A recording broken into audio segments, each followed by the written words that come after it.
Bonjour à tous, alors bienvenue sur ce nouveau webinaire du groupe AVF Live. Je vois que vous êtes en train de vous connecter, donc on va attendre un petit peu que tout le monde se connecte. Je suis ici avec le docteur Zineb Meski, qui est notre docteur pour les patients francophones dans notre clinique à Madrid Procréatech. Donc elle va nous expliquer aujourd'hui le thème du webinaire, c'est la différence entre le don d'ovocytes et le don de sperme et le don d'embryon, donc entre le double don et le don d'embryon. Je suis Sophie Hortels, donc je suis responsable du suivi des patients chez Procréatech à Madrid. Donc, je suis ici pour vous accompagner pendant ce webinaire. Je reprendrai la parole après la présentation du docteur pour toutes vos questions. Vous pouvez laisser vos questions sur le petit onglet en bas de l'écran, questions et réponses, et on y répondra à la fin du webinaire. Donc, pour l'instant, je vais laisser la parole au docteur Zineb Meski, qui va nous présenter ce thème très intéressant, et on se retrouve tout à l'heure. Docteur, c'est à vous. Merci Sophie. Bonjour à toutes et à tous. Je suis très heureuse d'être avec vous pour vous expliquer un petit peu le thème d'aujourd'hui. Il s'agit de la différence entre le double don, comme l'a dit Sophie, et l'embryodon ou l'adoption d'embryons. Alors, pour commencer, déjà, on va définir un petit peu les deux traitements. Donc, qu'est-ce que le double don et qu'est-ce que le don d'embryon? Alors, le double don est un traitement qui consiste à faire une fécondation in vitro en utilisant des ovules de donneuse et un sperme de donneur. Donc, on respecte un petit peu toutes les étapes d'une fécondation in vitro. Et donc, on respecte, comme je disais, toutes les étapes d'une fécondation in vitro, c'est-à-dire la préparation et la stimulation de la donneuse pour pouvoir obtenir des ovules, un grand nombre d'ovules. Et ensuite, on suivra les étapes de la fécondation pour féconder ces ovules par les spermatozoïdes du donneur. Et ensuite, ces embryons vont être transférés au sein de l'endomètre de la patiente. Alors, il faut savoir aussi que l'on choisit toujours la donneuse et le donneur en fonction des phénotypes des patients. Donc, et il va falloir surtout synchroniser le traitement de la patiente à celui de la donneuse. Donc, on va en parler plus tard, mais c'est important de savoir que même s'il s'agit d'une fécondation in vitro, derrière, il y a aussi le traitement de la patiente pour pouvoir qu'elle soit prête le jour du transfert embryonnaire. Donc, dès que les ovules seront extraits de la donneuse, ils seront fécondés par les spermatozoïdes et ils resteront dans un incubateur durant 5 jours. Durant ces 5 jours, les embryons vont pouvoir se développer et ensuite, au bout du 5e jour, on fera le transfert au stade de blastocyte. S'il y a des embryons surnuméraires, on pourra donc les vitrifier pour éventuellement faire un autre essai de transfert. Donc ça, c'est le double don. Le don d'embryon, quant à lui, est un traitement un peu différent dans la mesure où c'est des embryons qui sont déjà formés, déjà générés par un traitement de fécondation in vitro, soit par des patients, soit par un double don aussi. En fait, c'est des patients qui ont eu recours à un traitement dans notre clinique et qui ont généré des embryons. Alors, bien sûr, eux, ils ont déjà eu recours au transfert embryonnaire pour leur propre traitement. Si à ce moment-là, le transfert a été une réussite et ont pu obtenir une grossesse, les embryons surnuméraires qu'ils ont obtenus ont été préalablement vitrifiés. Alors, ces patients-là ont le choix d'utiliser ces embryons vitrifiés si bien sûr ils désirent avoir un autre enfant, ou alors s'ils sont contents, ils ne veulent plus entendre parler de traitement, ils peuvent aussi avoir la possibilité de donner ces embryons pour aider d'autres patients qui ont des difficultés à avoir une grossesse. Et pour, bien sûr, c'est vraiment une aide qu'ils offrent à tous ces patients qui sont évidemment dans les mêmes situations qu'eux. Donc, ces embryons vont être directement donnés ou adoptés par les patientes. Donc, comme il s'agit d'embryons déjà générés, on n'a pas vraiment le choix du phénotype. On en reparlera plus tard, mais c'est vrai qu'à ce moment-là, on fera un transfert d'un embryon vitrifié. C'est comme si ces embryons étaient déjà issus d'un traitement et on les transfère directement au sein de l'endomètre de la patiente. Donc, ça, c'était un petit rappel sur la différence entre les deux traitements. Donc, dans l'un, on va vraiment suivre toutes les étapes d'une fécondation in vitro, depuis l'extraction, la stimulation ovarienne, en passant par l'extraction des ovules et ensuite la fécondation in vitro par ICSI et le transfert embryonnaire. Et dans l'autre, ce sont des embryons qui sont déjà formés et vitrifiés, et donc on n'aura qu'à transférer directement ces embryons.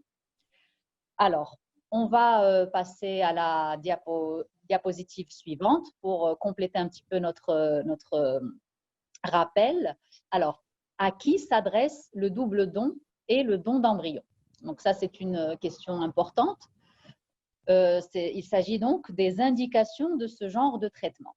Alors, pour le double don, on peut l'offrir à des patientes qui n'ont pas la possibilité d'utiliser leurs propres ovules.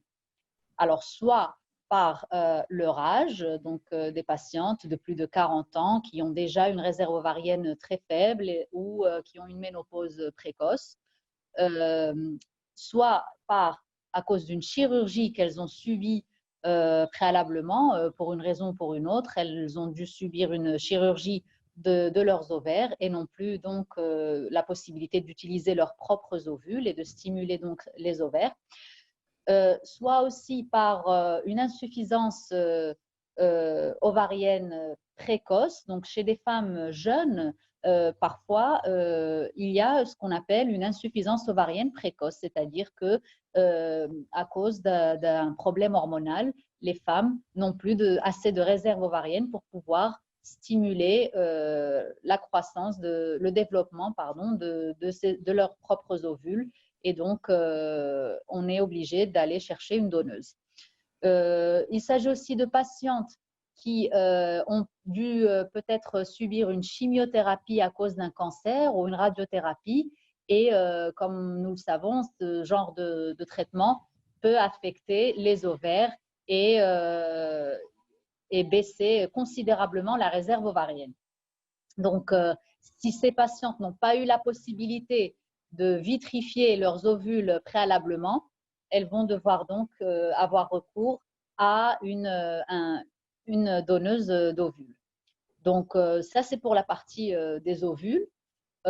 Pour la partie du sperme, donc c'est la même chose, c'est-à-dire on va s'adresser à des patients qui n'ont pas la possibilité d'utiliser leur propre sperme, c'est-à-dire des patients qui présentent une azoospermie, c'est-à-dire qu'il n'y a pas de spermatozoïdes dans le sperme, une absence de fabrication, si on veut, de spermatozoïdes dans le testicule. Donc, ça peut être à cause d'un problème hormonal, d'un hypogonadisme, ça peut être à cause d'une vasectomie de trop longue durée. Parfois, une vasectomie peut être, le problème peut être résolu par une biopsie testiculaire. Mais parfois, lorsque la vasectomie date de trop longtemps, plus de 10 ans par exemple, même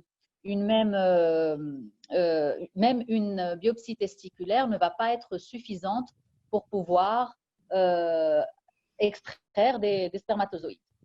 Donc, chez ces patients, on va aussi avoir recours à un don de sperme. Et bien sûr, ce traitement s'adresse à des femmes seules, des femmes célibataires. Alors, dans ce cas, ces femmes célibataires n'ont pas la possibilité d'utiliser leurs propres ovules. Et donc, on va leur assigner une donneuse d'ovules et aussi un donneur de sperme. Et pour le don d'embryon, c'est un petit peu la même chose. Ce sont à peu près les mêmes indications. Donc, il va juste falloir bien évaluer le cas de chaque patiente pour pouvoir vraiment offrir un traitement ou un autre.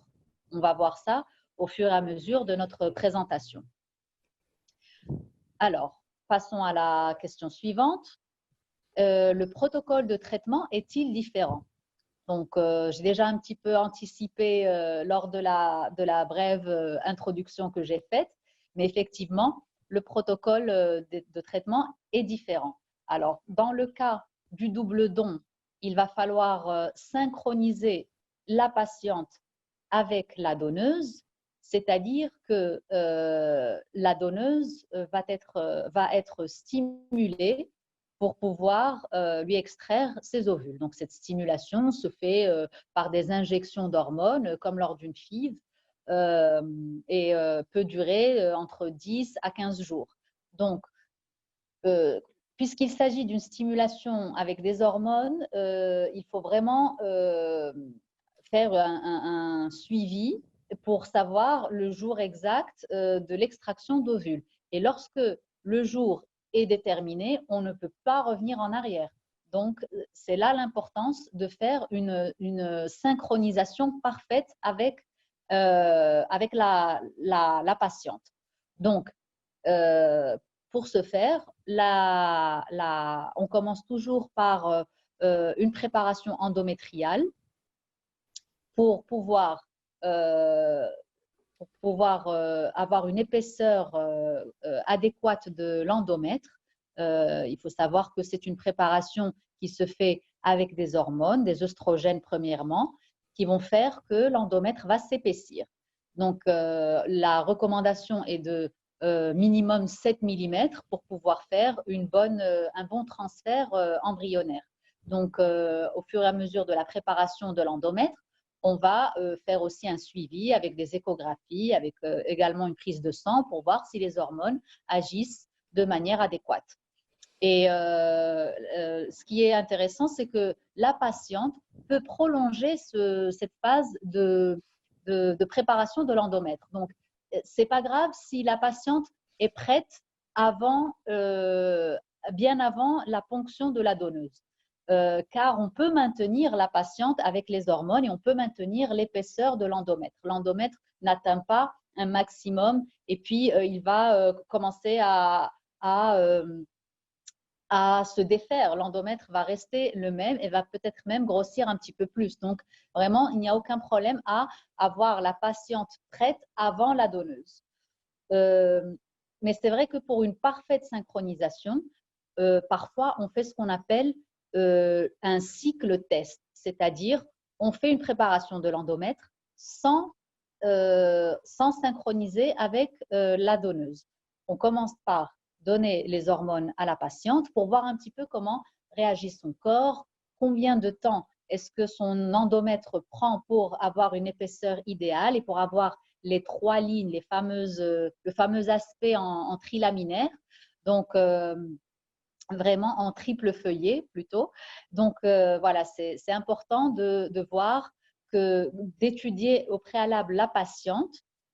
Et ensuite, une fois qu'on a toutes les informations de ce cycle test, c'est-à-dire la durée du traitement, l'épaisseur de l'endomètre, on pourra donc mieux la synchroniser avec la patiente en lui provoquant une nouvelle fois ses règles et en provoquant les règles de la donneuse en même temps pour pouvoir calculer plus ou moins le même temps de préparation. Pour la donneuse, la stimulation ovarienne et pour la réceptrice, donc ce sera la préparation de l'endomètre. Donc, ce cycle test n'est pas obligatoire, bien sûr, si les patientes ont déjà fait des traitements préalablement et puis si on voit que la patiente n'a vraiment aucune pathologie et les cycles menstruels sont réguliers, on n'est pas obligé de le faire. Donc, c'est vraiment du cas par cas. Il va falloir bien évaluer le cas avant de commencer un traitement. Donc, ça, c'est pour le double don. Pour le sperme, le sperme est toujours vitrifié, donc c'est toujours une banque de sperme avec laquelle nous travaillons. Il n'y a jamais de synchronisation en frais du sperme. Donc, ça, c'est important aussi à savoir. Et nous travaillons majoritairement avec deux banques, une banque nationale en Espagne et une banque danoise. Donc, voilà, le choix se fera entre ces deux banques-là. Donc, pour le sperme, il n'y a vraiment aucune préparation préalable. C'est surtout pour l'endomètre et pour la donneuse. En ce qui concerne l'embryodon ou l'adoption d'embryons, vu que les embryons sont préalablement vitrifiés, il n'y a pas vraiment de préparation, de synchronisation, pardon, à faire. Donc, c'est une préparation de l'endomètre de la même manière avec des œstrogènes et ensuite de la progestérone. Mais c'est vrai qu'à avoir des embryons déjà vitrifiés, il n'y a pas de temps ou de durée à respecter. Donc, on peut vraiment programmer le traitement plus facilement. Donc, on commence encore une fois toujours à partir du premier jour du cycle, c'est-à-dire le premier jour des règles, et on commence d'abord par une phase d'œstrogène pour épaissir l'endomètre. De la même manière, il faut qu'il atteigne un minimum de 7 mm d'épaisseur et aussi d'avoir l'aspect en triple feuillet. Et ensuite, on va venir rajouter la progestérone.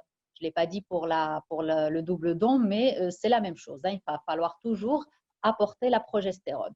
Alors, cette progestérone va se faire de la même manière que le nombre de jours de vie des embryons. C'est-à-dire que si les embryons ont 5 jours de vie, c'est des blastocystes, car chez nous, tous nos embryons sont des blastocystes, même les embryons donnés sont des blastocystes. On essaie toujours de faire un transfert au stade de blastocyste. Donc, si les embryons ont 5 jours de vie, il va falloir donc prendre la progestérone durant 5 jours. D'accord? Donc, en ce qui concerne le double don, depuis le jour de l'extraction des ovules et de la fécondation par les spermatozoïdes jusqu'au jour du transfert embryonnaire, on va introduire la progestérone. Alors, premier jour, deuxième jour, troisième jour, quatrième jour et au cinquième jour, on va faire le transfert embryonnaire. Pour ce qui est de l'embryodon, c'est la même chose. La seule chose, c'est que l'embryon est vitrifié. Il va se dévitrifier, c'est-à-dire se décongeler le jour même du transfert, à la première heure. Donc, ce jour-là, l'embryon est déjà à J5, c'est déjà un blastocyste. Donc, il va falloir commencer la progestérone 5 jours avant le jour du transfert embryonnaire. Donc, l'embryodon peut aussi se faire avec la préparation de l'endomètre peut aussi se faire avec un traitement en cycle naturel, car l'embryon est déjà vitrifié, donc c'est beaucoup plus facile à faire dans ce cas-là. C'est-à-dire qu'on ne va pas du tout donner un traitement hormonal à la patiente. La préparation de l'endomètre va se faire grâce au cycle menstruel et au cycle ovulatoire de la patiente. Donc ça, c'est vrai que ce n'est pas indiqué chez toutes les femmes.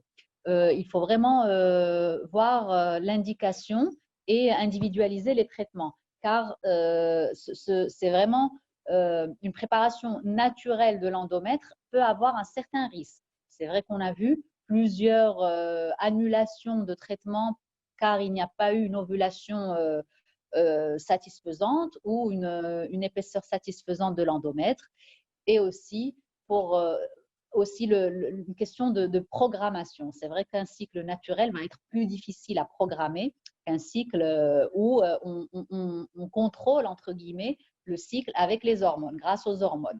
Donc, un cycle naturel, on va surtout se concentrer à faire des échographies pour vraiment voir le moment de l'ovulation, aussi faire une analyse pour analyser le taux d'œstradiol pour vraiment confirmer l'ovulation, et ensuite introduire la progestérone. Il y a un petit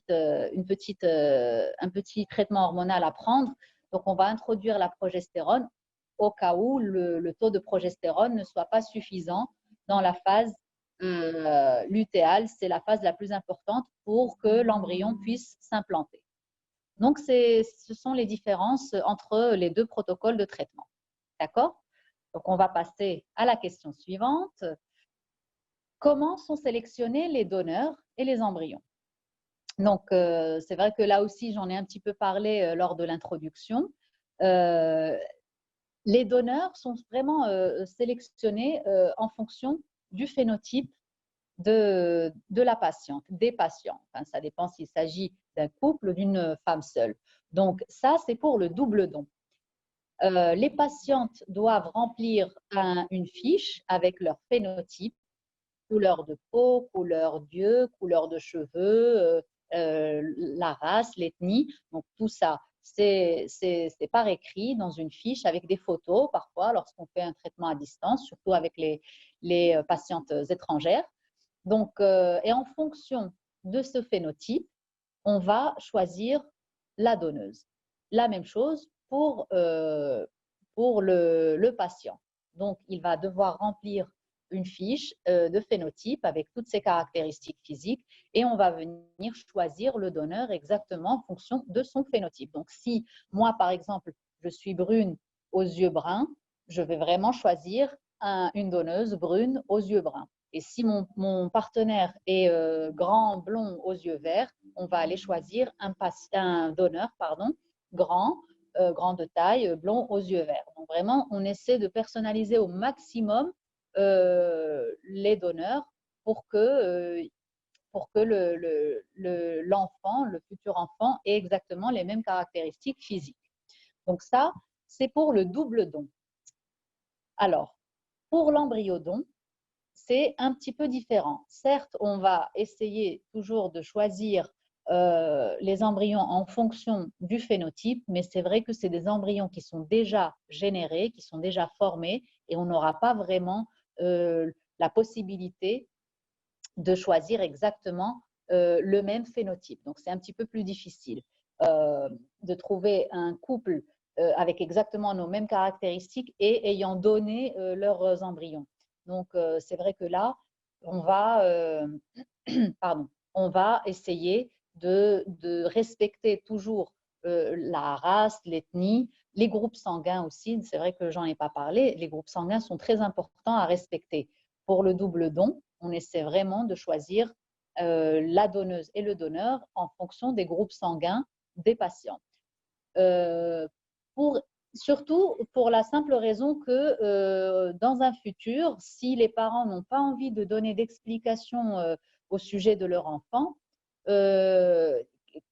on choisit vraiment des groupes sanguins similaires pour qu'ils aient cette possibilité. S'ils n'ont pas envie de donner plus d'explications, on va vraiment donner, on va assigner une donneuse du même groupe et un donneur du même groupe une donneuse du même groupe que la maman et un donneur du même groupe que le papa pour que l'enfant ait l'un des groupes sanguins des parents. Donc ça, c'est important. Si l'enfant a un groupe sanguin totalement différent de ses parents, là, forcément, il peut y avoir un doute. Donc, l'enfant, dans un futur lointain, il peut se poser des questions. Donc, pour éviter tout ce genre de problème, on essaie vraiment de toujours respecter les groupes sanguins. Donc, voilà, tant pour le double don que pour l'embryodon. Ensuite, pour revenir à l'embryodon, ils sont effectivement sélectionnés, mais en essayant toujours de respecter dans une moindre mesure. C'est un petit peu plus difficile de respecter exactement le phénotype. D'accord? Donc, il faut aussi savoir que les donneurs, les donneuses d'ovules et les donneurs de sperme se font faire des analyses complètes, une batterie d'analyses complète. Donc, c'est très important de savoir qu'une donneuse doit avoir une analyse complète avant de pouvoir donner ses ovules. Donc, elles se font une analyse de sang avec une biochimie, un hémogramme, une coagulation, les hormones et puis une sérologie très importante de toutes les maladies de transmission sexuelle comme le VIH, l'hépatite B, la syphilis, aussi l'hépatite C. Et donc, en plus, on fait aussi un traitement, une analyse du karyotype, c'est-à-dire des chromosomes de la donneuse. Et chez nous, à Procreatech, on leur fait aussi une analyse complète de leur génétique, c'est-à-dire si elles sont porteuses d'une mutation génétique. La fibrose kystique ou la mucoviscidose est très importante, donc c'est quelque chose qu'on fait à toutes nos donneuses. L'X fragile aussi, c'est quelque chose qu'on fait à toutes nos donneuses. Et puis, la dystrophie musculaire, tout ça, il y a un panel de plus de 300 maladies qu'on va détecter chez la donneuse. La même chose chez le donneur de sperme. Donc, les donneurs de sperme se font faire toutes les analyses complètes basiques, celles que j'avais préalablement mentionnées pour la donneuse, c'est-à-dire hémogramme, coagulation, biochimie, sérologie, les maladies infectieuses, et aussi le karyotype pour voir les chromosomes, mais aussi l'analyse génétique dont je viens de parler. Donc, voilà, c'est très important de savoir que les donneurs sont vraiment analysés, ils sont contrôlés. La loi aussi l'exige en Espagne. C'est vraiment quelque chose qui est très contrôlé et protocolisé en Espagne. La loi aussi exige que les donneuses d'ovules aient minimum 18 ans et maximum 35 ans.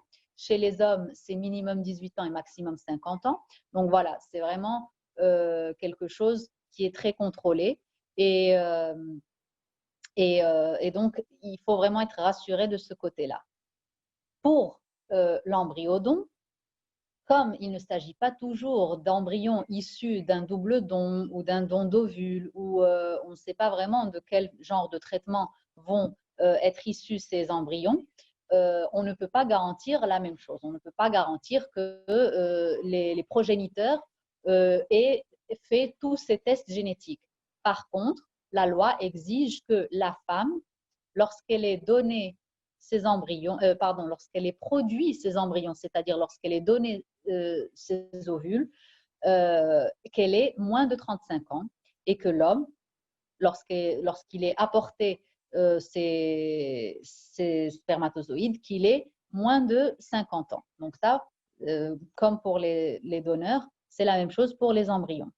Et aussi, qu'ils nous apportent un compte-rendu génétique comme quoi ils ne sont porteurs d'aucune maladie génétique.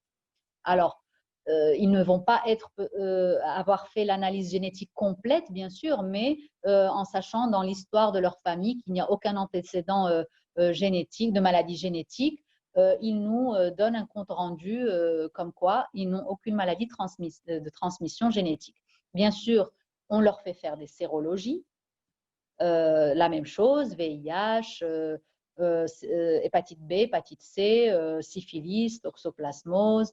Donc, tout ça est fait aussi pour les embryons issus de traitements préalables pour l'embryodon.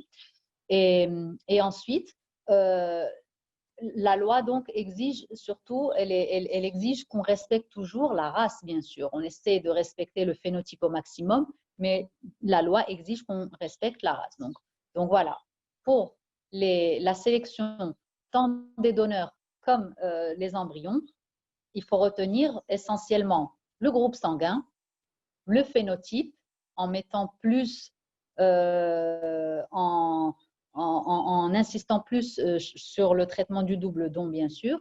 Donc, le groupe sanguin, le phénotype, les analyses génétiques et l'âge. D'accord? Donc, voilà comment on va sélectionner les donneurs et les embryons.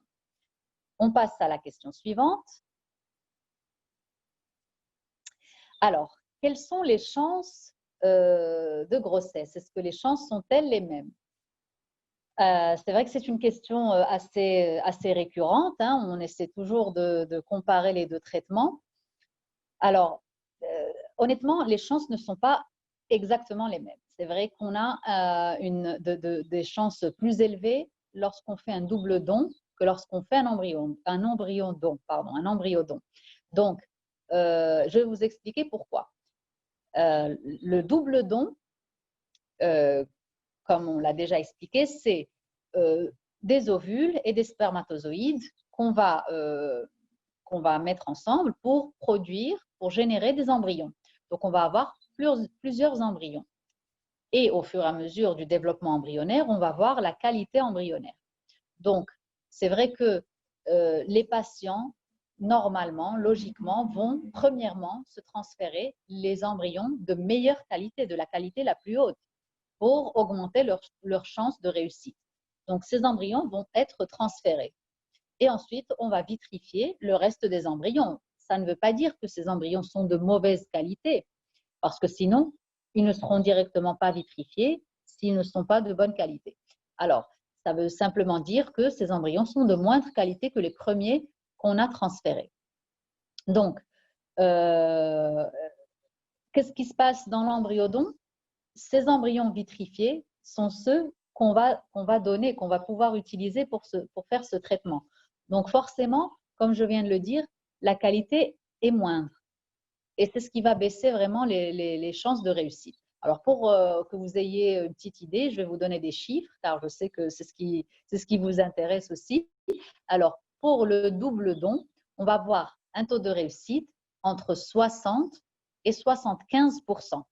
Alors, c'est une fourchette assez large, ça va dépendre du nombre d'embryons qu'on va transférer. Si on transfère un seul embryon à J5, on parle toujours de J5, hein, des blastocystes, le taux de réussite va être entre 60 et 65%.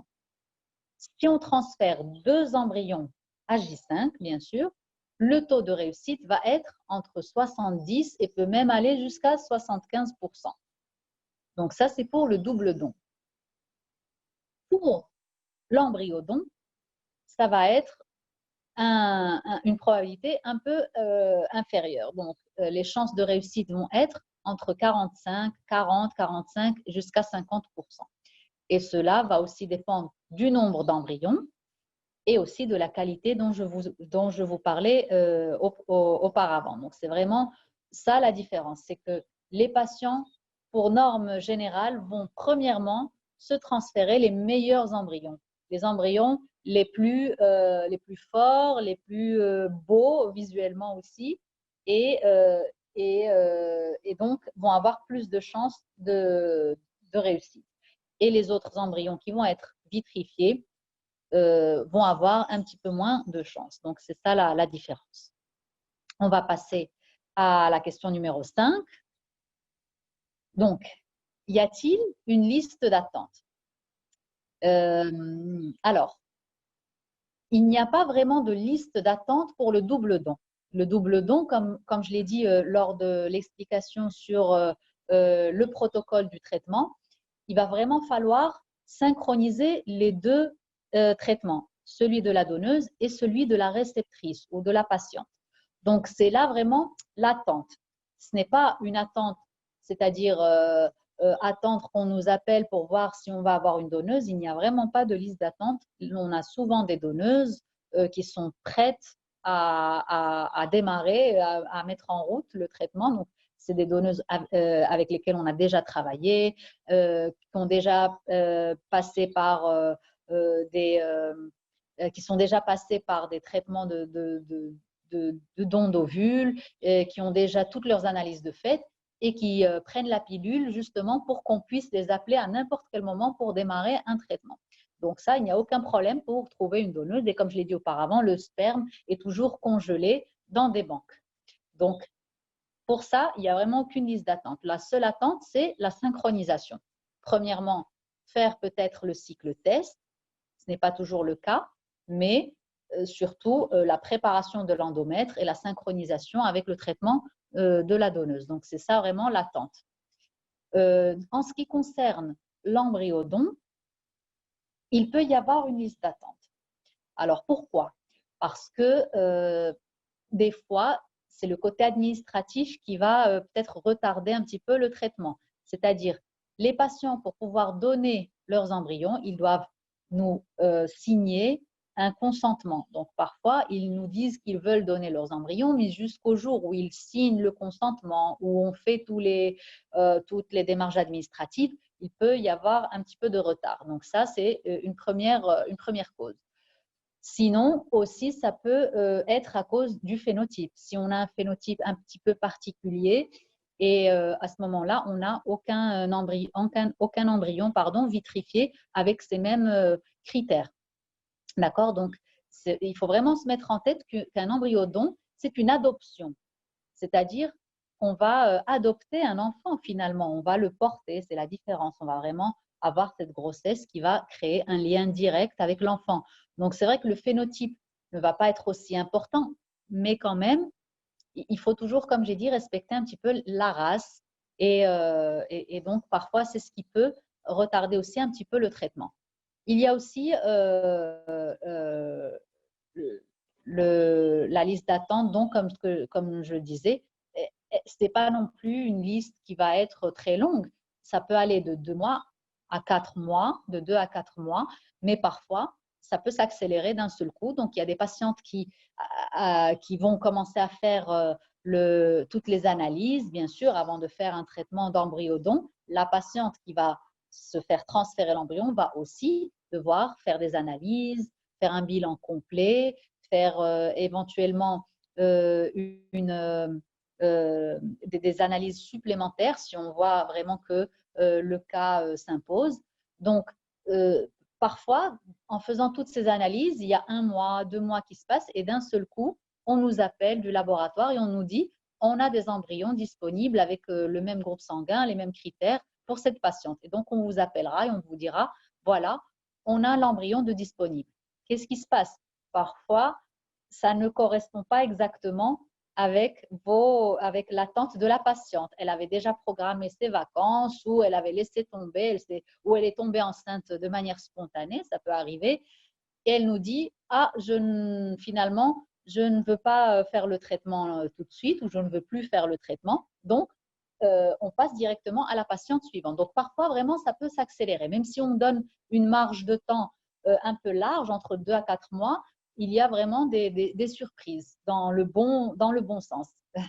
Donc, voilà. Ça, c'est pour expliquer un petit peu l'attente. Et on passe à la question numéro 6. Pardon. Alors, comment puis-je commencer les démarches? Alors ça, c'est une très bonne question car c'est la plus importante. Il faut commencer d'abord par consulter.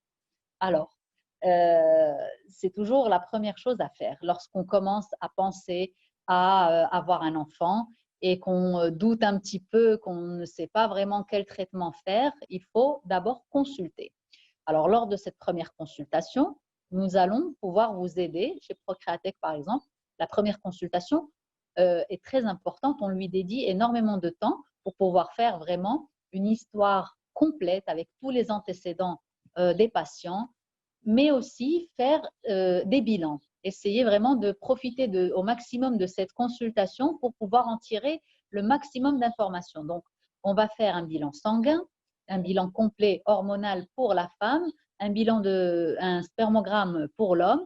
On va aussi faire tout ce qui est sérologie, hémogramme, biochimie, coagulation, tout ce dont on a parlé également de la même façon que pour les donneurs. Hein.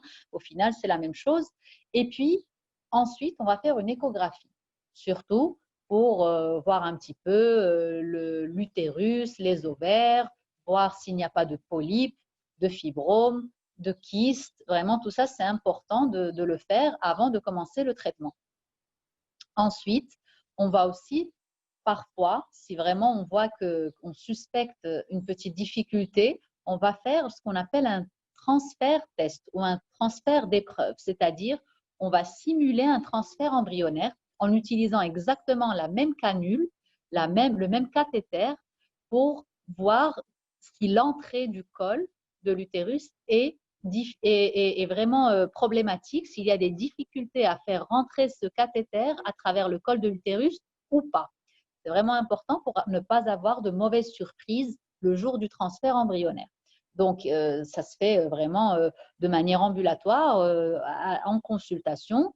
Donc, on prend un spéculum, c'est ce qui va vraiment venir gêner un petit peu la patiente, et on va prendre le même cathéter qu'on utilise pour le transfert embryonnaire et on va essayer de faire passer ce cathéter à travers le col de l'utérus pour rentrer au sein de l'endomètre. Et tout ça va se faire par échographie, écho-guidée, en échographie abdominale. D'accord? Donc tout ça se fait en première visite, dans une première consultation. Et puis à ce moment-là, si on voit vraiment qu'il y a des des examens complémentaires à demander s'il y a un problème de coagulation, s'il y a un problème d'échec d'implantation, car les patients ont déjà fait peut-être des traitements au préalable. Vraiment, on va venir essayer de faire un bilan complet, un diagnostic complet pour pouvoir ensuite choisir et indiquer le traitement le plus recommandé et celui qui aurait le plus haut taux de réussite pour ces patients. Donc ça, c'est vraiment la bonne démarche à faire. Donc, je pense que pour les questions qu'on avait déjà préparées, il n'y en a pas davantage. Donc, je vous remercie pour votre attention. J'espère avoir bien expliqué un petit peu, grosso modo, le thème, ce dont on va parler aujourd'hui. Et j'attends donc vos questions. Je ne sais pas si Sophie a déjà pu voir des questions. Oui, alors merci pour cette présentation. On a eu pas mal de questions, donc je vais commencer Oui. par les lire. Alors, je commence avec la première question. Quels sont les critères de choix de l'équipe médicale pour conseiller à une patiente souhaitant faire un traitement seul entre le don d'embryon et le double don? D'accord. Donc, ça rejoint un petit peu l'indication d'un traitement, en fait. Au final, on va vraiment recommander un traitement ou un autre en fonction du cas de la patiente. Donc, les critères vont être, premièrement, l'âge de la patiente. Il faut savoir qu'un traitement de double don va nous générer plusieurs embryons et donc plusieurs transferts embryonnaires et peut-être même dans un futur, les embryons qui ont été vitrifiés vont pouvoir être réutilisés pour avoir un deuxième enfant. Donc vraiment, l'âge est très important. Si la patiente est jeune et compte avoir plusieurs enfants, de la même, bien sûr, des mêmes progéniteurs pour que les deux enfants soient frères et sœurs, c'est important d'avoir des embryons vitrifiés au cas où, une réserve d'embryons.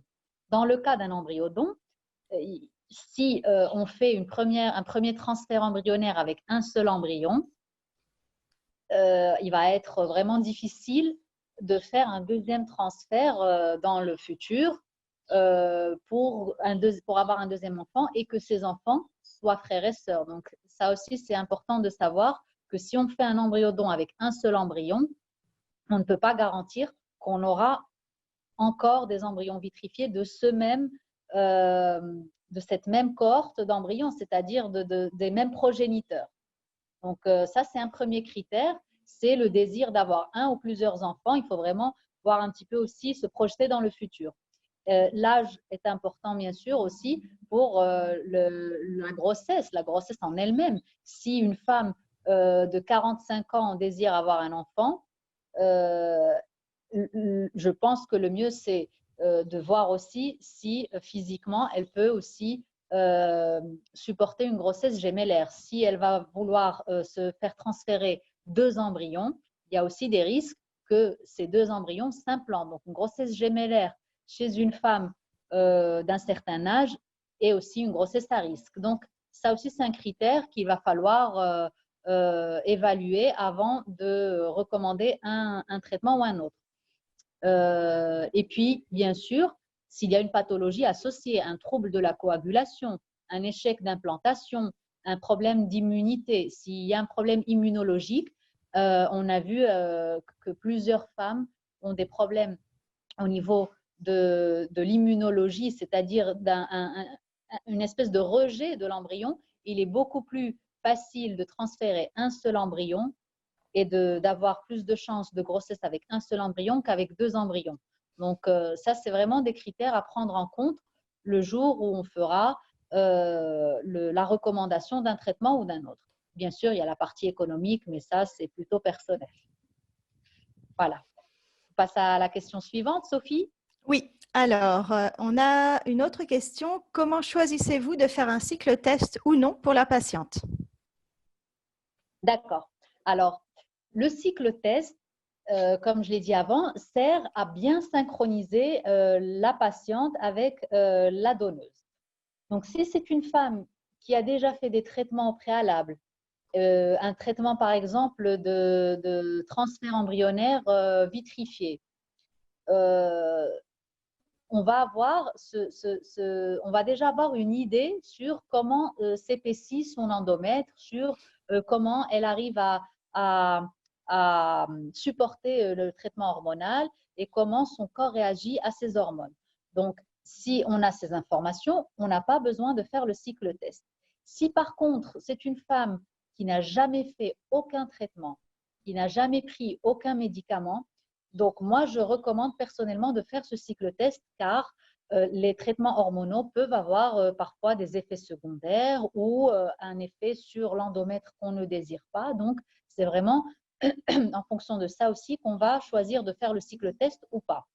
Et aussi, bien sûr, si c'est une femme qui a des cycles menstruels très irréguliers ou des kystes ou un problème au niveau de l'ovulation, donc vraiment, c'est du cas par cas. On va individualiser. On va aussi le voir le jour de la première consultation. Si on voit que l'endomètre est irrégulier ou s'il y a une courbe dans l'utérus qui va peut-être nous difficulter le fait d'épaissir l'endomètre. Donc tout ça, c'est important de le faire et de le voir le jour de la première consultation lorsqu'on fait notre échographie et éventuellement le transfert des preuves. D'accord. Alors, on a une autre question qui est un peu en rapport. C'est une personne qui nous demande si elle a déjà fait des tentatives de FIV dans le passé. Est-ce qu'elle est obligée de faire le test de la préparation de l'endomètre? Est-ce le même traitement lors de FIV ou c'est autre chose? Alors, c'est un traitement différent. Alors, lors d'une FIV, ce qu'on fait, c'est une stimulation des ovaires pour ensuite venir transférer les embryons. Et cette stimulation des ovaires, c'est ce qui va nous préparer l'endomètre. C'est-à-dire qu'on ne va pas faire une préparation endométriale en soi. Ce qu'on va faire, c'est une stimulation des ovaires pour pouvoir premièrement extraire les ovaires. Et cette même stimulation va engendrer une préparation de l'endomètre. Mais ce n'est pas un traitement de préparation de l'endomètre. Quand est-ce qu'on fait une préparation de l'endomètre? C'est quand on veut transférer des embryons vitrifiés. Donc, si cette patiente a fait une FIV et n'est pas tombée enceinte lors du transfert embryonnaire en frais et ensuite a eu recours à un traitement pour pouvoir transférer ses embryons vitrifiés, si elle a eu des embryons vitrifiés bien sûr, à ce moment-là, oui, c'est le même traitement. C'est-à-dire la première phase d'œstrogène pour épaissir l'endomètre et ensuite la deuxième phase de progestérone pour pouvoir faire le transfert embryonnaire. Donc, il faut vraiment faire attention, ce ne sont pas les mêmes traitements. Lors d'une FIV, on fait une stimulation des ovaires et lors d'un transfert embryonnaire, on fait une préparation de l'endomètre. D'accord. Alors, on va passer à la question suivante. Vu les analyses faites pour un double don, le diagnostic préimplantatoire est-il nécessaire? Oui, alors ça, c'est une très bonne question. Alors, effectivement, si les donneurs vont avoir toutes les analyses de fait et surtout les tests génétiques pour voir s'ils sont porteurs d'une mutation, je ne pense pas effectivement qu'on ait besoin de rajouter en plus un diagnostic génétique préimplantatoire. Ce serait vraiment faire quelque chose qui ne serait pas vraiment indiqué dans ce cas-là. On pourrait le faire, bien sûr. C'est pas que ça ne va pas endommager les embryons ni rien du tout, mais c'est juste que ce n'est pas nécessaire. C'est vraiment quelque chose qu'on fait lorsqu'on suspecte une mauvaise qualité des ovules, une mauvaise qualité des spermatozoïdes ou à cause de l'âge surtout. Alors, vu que les donneurs sont jeunes obligatoirement par la loi espagnole, on va vraiment être en dessous du risque d'avoir un problème génétique. Et en plus, ils ont tous ces analyses génétiques. Donc vraiment, le diagnostic génétique préimplantatoire n'est pas indiqué dans un traitement de double don. D'accord. Une autre question. Vous nous avez indiqué un taux de réussite pour le double don d'environ de 60%. Pourriez-vous nous indiquer, suite à un échec d'implantation, quels examens complémentaires pouvons-nous faire pour optimiser le prochain transfert? D'accord. Alors, c'est vrai que lorsqu'on parle d'échec d'implantation, c'est un éventail assez large.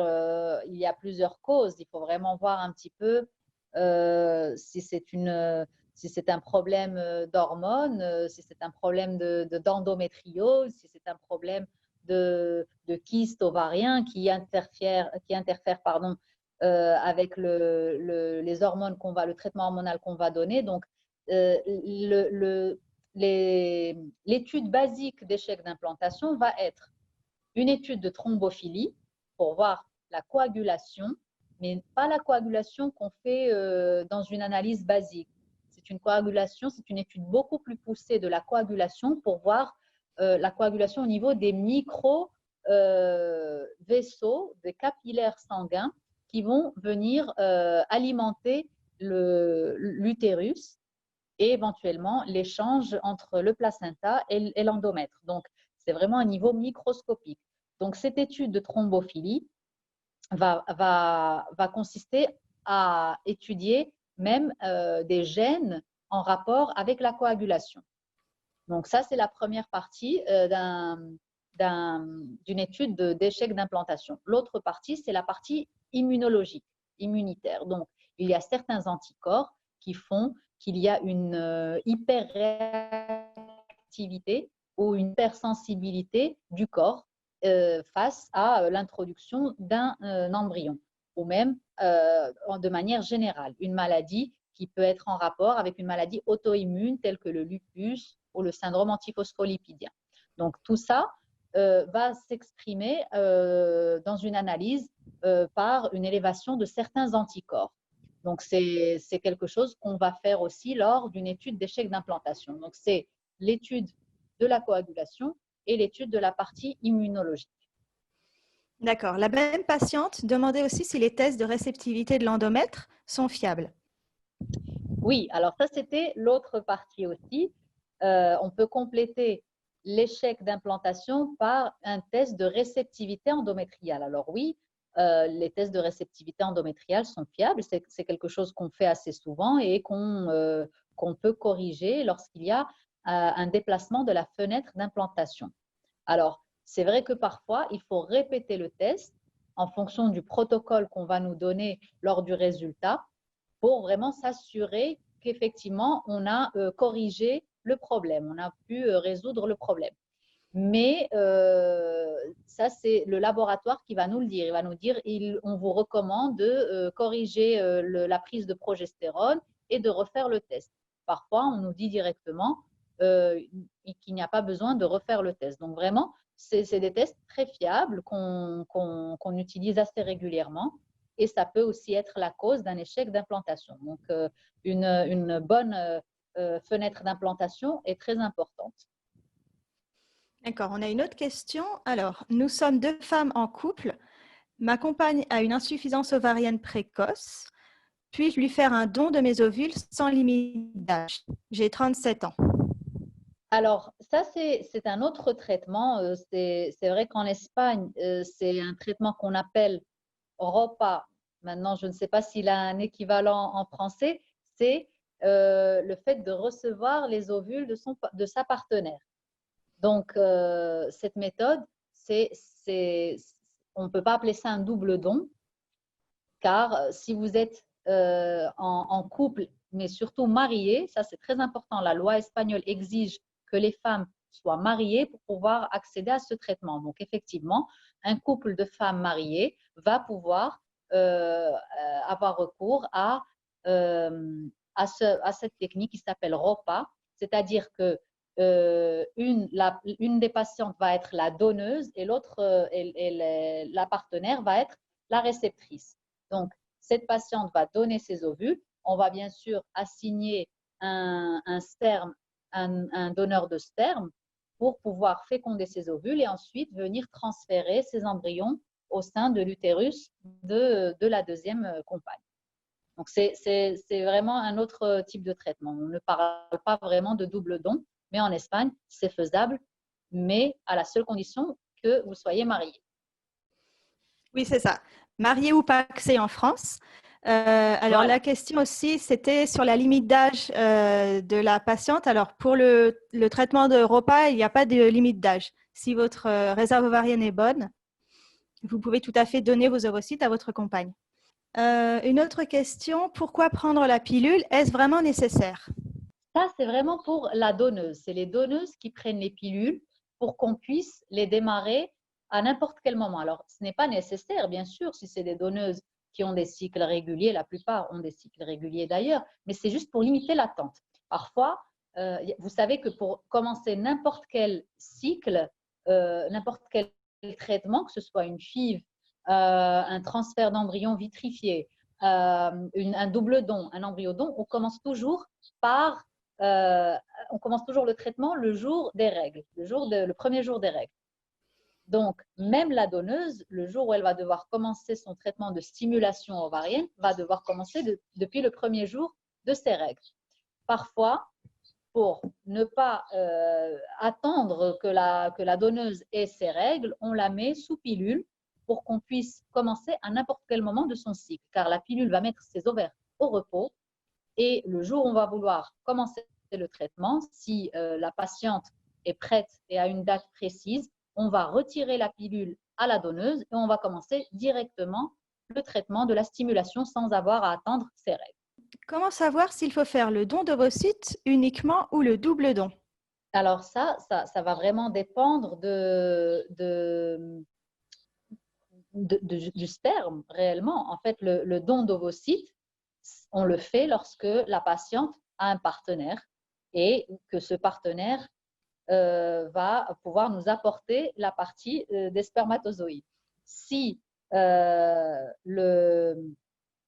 si la patiente est seule ou si son partenaire n'a pas une bonne qualité de sperme ou n'a simplement pas de spermatozoïdes dans son sperme, c'est-à-dire une azoospermie, on va avoir recours aussi à un don de sperme. Donc, c'est là, en fait, la différence. Le double don, euh, c'est en fait le don d'ovule et le don de spermatozoïdes. C'est ça vraiment le double don. Le don d'ovule, c'est que la partie des ovules. C'est ça la différence. Ok, alors une autre question. Est-ce qu'une progestérone un peu faible peut être à l'origine d'un échec d'implantation? Oui, alors il y a eu plusieurs études au sujet de la progestérone. On essaie toujours d'étudier cette phase qui est vraiment très importante. La progestérone, c'est finalement l'hormone de la gestation, la progestation, donc progestérone. Et c'est vrai qu'on essaie toujours d'améliorer cette partie. Alors, effectivement, les études les plus récentes ont détecté qu'une progestérone en dessous de 10 mg va être insuffisante pour le transfert embryonnaire. Donc, ce qu'on fait, c'est avoir toujours recours à une analyse pour vraiment avoir un taux de progestérone préalable. Si on voit qu'il est en dessous de 10, on va augmenter le traitement avec la progestérone. Donc, c'est vrai qu'elle est impliquée dans l'échec d'implantation.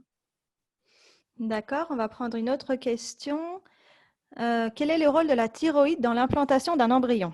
Oui, alors c'est vrai que la thyroïde est une hormone qu'on va toujours analyser avant de faire un traitement. Alors, le rôle vraiment de la thyroïde, c'est surtout durant la grossesse.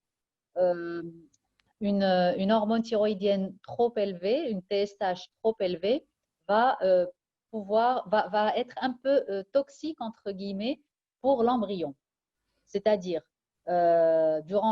surtout durant le premier trimestre de grossesse, si on a une TSH trop élevée, la femme, la femme c'est-à-dire la femme enceinte, va avoir une hypothyroïdie, mais l'embryon aussi, le fœtus, peut aussi avoir ce qu'on appelle une hypothyroïdie congénitale. Et cette hypothyroïdie congénitale peut engendrer un retard psychomoteur. Donc, c'est vraiment important de bien niveler la TSH durant la grossesse. C'est pour ça que nous, on commence au préalable, car le but final, c'est la grossesse. On commence vraiment à analyser la TSH au préalable pour vraiment préparer la patiente à la grossesse. Donc, ce n'est pas une hormone qui va être directement en rapport avec la qualité des ovules ou la qualité des embryons, mais c'est surtout pour la future grossesse. Ok. Alors, une autre question. Une personne qui est célibataire de groupe sanguin A+, sa mère est O+, et elle demande si, dans ce cas-là, le donneur et la donneuse peuvent avoir n'importe quel groupe sanguin. Alors, si j'ai bien compris, la patiente est A+, Oui. et elle demande si, pardon, j'ai pas compris, qui est O+. C'est sa mère. Ah, d'accord. Donc, la patiente est A+, et sa mère est O+. Alors, euh, effectivement, alors, une patiente qui est A+, euh, ça va vraiment dépendre aussi du conjoint ou du don de sperme. Donc, vraiment, c'est le groupe sanguin, au final, va être déterminé par les deux, non seulement les ovules, mais aussi les spermatozoïdes. Alors, une patiente A+, bien sûr, si elle fait un double don, on va plutôt chercher une donneuse A+. Par contre, le donneur peut parfaitement être O+. Et à ce moment-là, le bébé peut être soit A+, comme la maman, soit O+, comme le papa. Et c'est le cas d'ailleurs de cette même patiente. Sa maman était à O+, et probablement son papa est A+. Donc, c'est vrai que assigner des donneuses de groupe sanguin O+, est facile, car la plupart des groupes sanguins O+, sont soit OO, soit OA, et se marient plus ou moins avec pratiquement tous les groupes sanguins, sauf les B. Donc, on va vraiment toujours essayer de chercher une donneuse avec le même groupe sanguin, c'est plus facile. Dans ce cas-là, ça va dépendre aussi des spermatozoïdes. Alors, une autre question. Conseillez-vous une préparation et un régime particulier dans l'optique d'un double don pour favoriser la réussite de celui-ci? C'est vrai qu'on parle souvent de régime, d'aliments pour préparer une grossesse. Alors, euh, moi, je pense que réellement, les régimes ne s'appliquent que lorsqu'on a un surpoids. C'est vrai qu'on a vu que le surpoids, c'est quelque chose qui affecte considérablement la fertilité, soit que ce soit la qualité des ovocytes lors d'une FIV avec ses propres ovules ou même l'implantation des embryons. Donc vraiment, s'il y a un surpoids, il faut perdre du poids. C'est vraiment quelque chose d'important. La même chose pour l'anorexie. Il ne faut pas tomber dans les excès. Il ne faut pas avoir un poids trop faible ni un poids trop important, trop élevé. Donc, il faut vraiment être dans la moyenne. Après, il y a certains aliments qui effectivement sont bons en général pour la santé, hein, pas seulement pour la fertilité, tels que les antioxydants. On va privilégier tous les fruits et légumes qui contiennent de la vitamine C, des antioxydants. Donc ça, c'est vrai que c'est très important lorsqu'on prépare un petit peu une grossesse, et c'est bon aussi pour la santé en général. Voilà. Ok. Alors, une autre question. Faire suite à un double don, je suis tombée enceinte, puis j'ai fait une fausse couche. J'ai ensuite fait 2 transferts d'embryons vitrifiés et j'ai également fait 2 fausses couches. Quelles sont les causes possibles? Que recommandez-vous? Oui, alors ça, c'est vrai que c'est un cas assez compliqué. On voit parfois des cas alors, on ne parle plus vraiment d'échec d'implantation, car il y a implantation, mais on parle plutôt de fausses couches répétitives ou récurrentes, d'avortements à répétition. Alors, ça peut être en rapport avec la coagulation, encore une fois. Euh, il faut vraiment étudier les gènes de la coagulation, il faut étudier des anticorps aussi pour voir la partie immunologique. Donc ça peut être en rapport avec ce genre de problème. Et ensuite, il faut aussi voir derrière s'il n'y a pas une pathologie, un problème d'incompatibilité.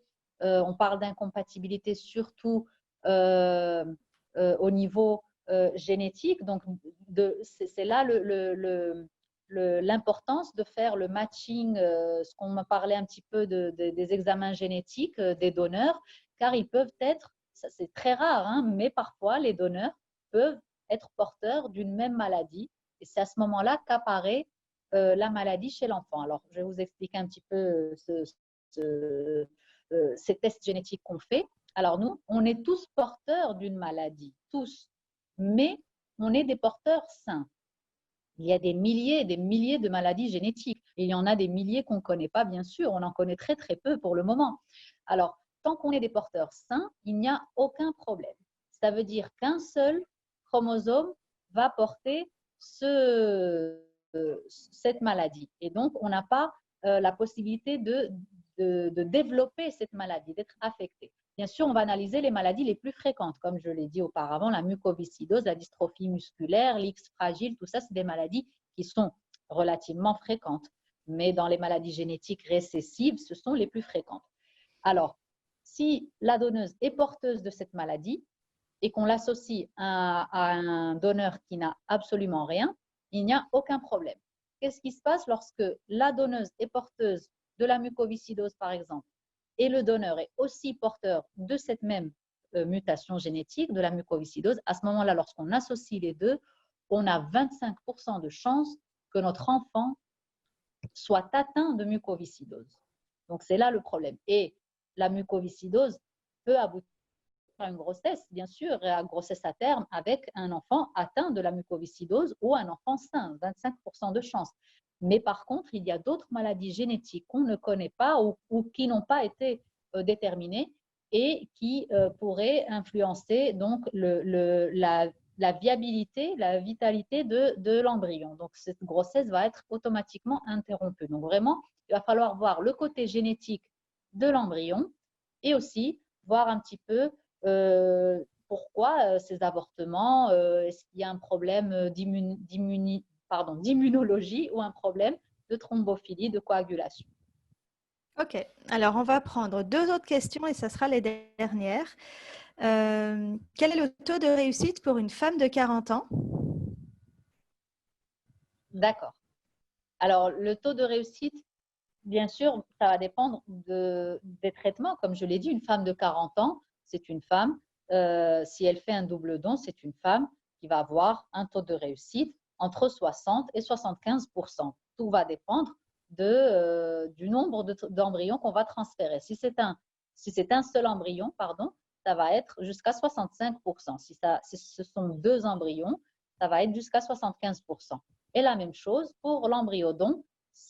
Pour une femme de 40 ans, elle va avoir entre 45 et 50% de chances de réussite. Une femme de 40 ans est tout à fait capable d'avoir une grossesse, il n'y a absolument aucun problème. La seule chose qui puisse affecter une femme de 40 ans, c'est la qualité ovocitaire. Donc, dans ce cas-là, on n'utilise pas ses propres ovules, donc elle va parfaitement avoir les mêmes chances qu'une femme plus jeune. La seule chose, bien sûr, c'est qu'il faut bien étudier cette femme avant de faire le traitement, c'est-à-dire qu'elle n'ait pas d'autres pathologies associées, un problème de cœur, un problème d'arthrite ou n'importe quel autre problème de santé. Voilà. D'accord, alors on va passer à une autre question. Combien de blastocystes en moyenne obtient-on avec un double don? C'est difficile à dire avec précision, bien sûr. En moyenne, on peut obtenir 5 blastocystes. Ça va vraiment dépendre un petit peu de l'interaction entre les ovules et les spermatozoïdes. Après, c'est vrai que chez Procreatech, on garantit certains, ça dépend un petit peu de nos packs. Tout ça, de toute façon, la partie économique et administrative, Sophie le sait beaucoup, beaucoup mieux que moi, mais c'est vrai qu'on a des packs où on arrive à garantir un minimum de blastocystes jusqu'à un maximum de 3 et même parfois jusqu'à un maximum de 5. Donc, ça dépend vraiment du nombre d'ovules qu'on va obtenir de la donneuse et de la manière avec laquelle les spermatozoïdes vont interagir et vont féconder ces ovules. C'est quelque chose qu'on ne peut vraiment pas prévoir avant de faire le traitement. Et on n'utilise pas toujours le même spermatozoïde et les mêmes ovules. Donc, c'est vraiment difficile à garantir à 100% des embryons. Oui, c'est ça. Alors, pour toutes les questions économiques, je vois aussi qu'on a eu beaucoup de questions sur le prix du double don et du don d'embryon.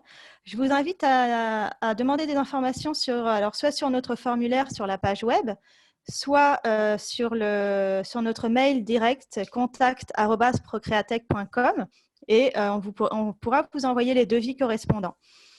Je vois encore d'autres questions. Alors, plus sur la méthode ROPA. C'est pareil, comme ce n'est pas le thème aujourd'hui, on ne va pas y répondre en direct, mais vous pouvez tout à fait nous envoyer votre demande d'information. On y répondra avec plaisir. Vous pouvez même demander un rendez-vous Skype avec le docteur Meski pour qu'elle puisse répondre à votre cas en particulier. J'avais une autre question d'une patiente. Donc, si on peut demander justement un rendez-vous par Skype à cause des difficultés à voyager en ce moment, tout à fait. Vous pouvez demander soit un rendez-vous informatif pour simplement demander un pré-diagnostic et voir un petit peu quel traitement vous recommanderait le docteur, ou alors demander votre premier rendez-vous officiel avec la vraiment mise en place du traitement, plan de traitement et voir ensemble les dates pour votre projet. Et enfin, il y avait une dernière question sur les mesures mises en place par la clinique pour la prévention pour le Covid. Alors oui, justement, on a un webinaire la semaine prochaine sur ce thème-là. Donc, on vous invitera à y participer et on vous présentera toutes les mesures qu'on a mises en place pour garantir une clinique libre de Covid. Voilà, donc on va arrêter là pour les questions. Merci beaucoup d'avoir participé à ce webinaire. J'espère qu'on a pu répondre à toutes vos questions. Merci, Dr Meski, pour ces explications. Merci à toi, Sophie, et j'espère que ça a été clair et que les patientes ont pu avoir plus d'informations. Très bien, merci beaucoup. Donc, n'hésitez pas à nous envoyer toutes vos questions sur notre page web ou sur notre mail direct. On est là pour répondre et puis vous serez de toute façon prévenus pour notre prochain webinaire. Merci à toutes et bonne soirée. Bonne soirée, au revoir.